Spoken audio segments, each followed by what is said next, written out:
फरमाइश है, कहना है बोला बोला ना। ए चपक सूता हो, ए सैया चपक सूता हो, ए राजा रजाई से ना जाई गर्दन सपक सूता हो, राजा रजाई से ना जाई गर्दन सपक सूता हो, राजा चपक सूता ना, ए सैया चपक सूता ना, राजा रजाई से चपक।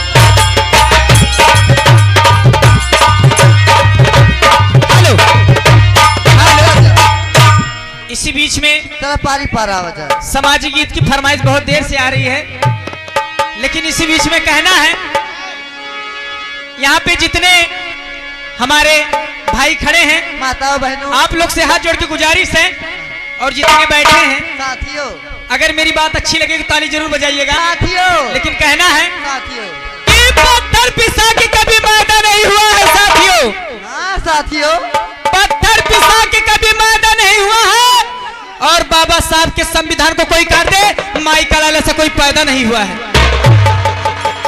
लेकिन इसी बीच में कहना है क्या कहती हो कि दाल न गलेगी भीम नाम के बिना,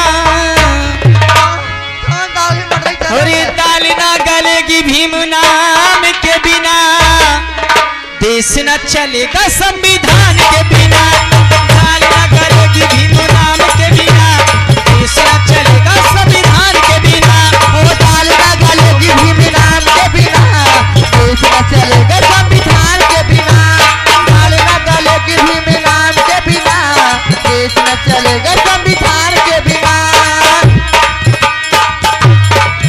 जय भीम नमो बुद्धाय, जय भीम नमो बुद्धाय, जय भीम नमो बुद्धाय, जय भीम नमो।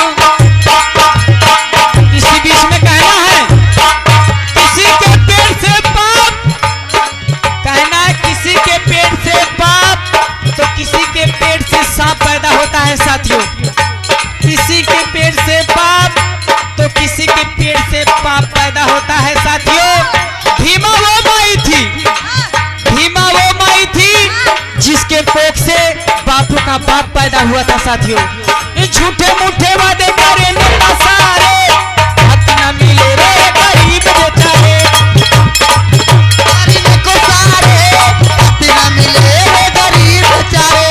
जय जय जय जय भीम, जय भीम, जय जय जय जय भीम। जय भीम।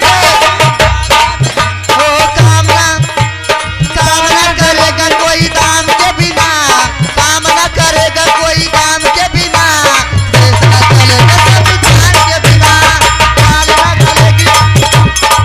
जय भीम नमो बुद्धाय, जय भीम नमो बुद्धाय, जय भीम नमो बुद्धाय, जय भीम नमो बुद्धाय। हेलो हेलो हेलो, यार गहन बहनी है बरहेठा से जौन चल के आ हैं, हाँ बरहेठा से। अरे हमरे उनके जीजा हैं हो, उनके अशोक के बेचारू खुश हो के 10 रुपया दिए का दिए तू हचक ना बा दे दे हचक के। हो हमको तुमसे, हमको तुमसे, हमको तुमसे बड़ी मोहब्बत है, हमको तुमसे बड़ी मोहब्बत है, हमको तुमसे, हमको तुमसे बड़ी मोहब्बत है, हो हमको तुमसे बड़ी मोहब्बत है। इसी बीच में आ गए हैं doctor Shailesh Paul, doctor Shailesh Paul की तरफ से 11 रुपए का पुरस्कार मैडम फरमान है, पियवा से पहले हमारा। अभी बात न हमसे होई, सुना है मोर करेगा, तू दे ले बड़ा जवान मोबाइल अकेले जा, यदि करा चाहिए तुम्हारे हालू, यदि करा चाहिए तुम्हारे हालू, जीवा से पहले